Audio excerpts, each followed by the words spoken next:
folks. It's Saturday in January, and I am finishing up my workday, and I just wanted to add a little video about what it's like to do home inspections. So today I had 2 home inspections, and I was the seller's agent for each of them.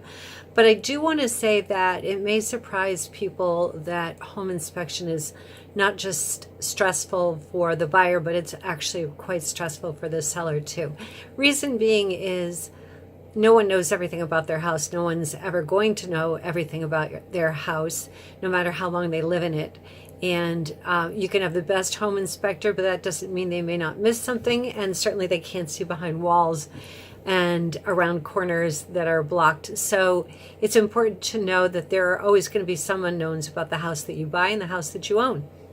But the long and short of it is, when you don't know everything about your house and you think it's perfect and it's wonderful and you've gotten a good offer and you think you have a good buyer, then the surprises can come up at home inspection. And sometimes they're not bad, and sometimes they're a little bit frightening, but it's a time when both sides need to reflect on what the house means to them and what their goals are.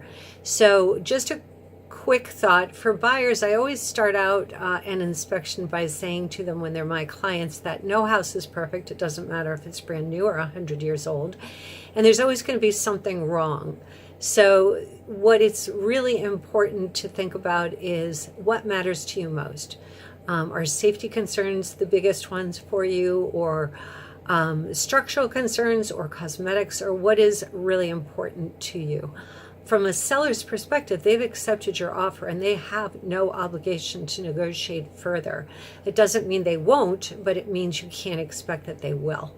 And so what I always say to my buyers is, walk into this knowing that there are going to be things wrong, that you have to weigh how important they are to you, but that the seller is certainly not going to want to be asked to fix things that I would call punch list items. You know, maybe an outlet that doesn't work, or a light switch that's not functioning right, or a piece of baseboard trim that's loose. Those types of things are all punch list, and those are all things that a seller doesn't expect to negotiate or repair. What they may expect to negotiate or repair are major flaws that they were unaware of. Maybe there's something significantly wrong with the plumbing system or the electrical system or the roof or the structure. Those are the types of things that I think both buyers and sellers understand can be negotiated. So that's just my tip for today. Hopefully both of my home inspections will turn out happy for both sides of the transaction.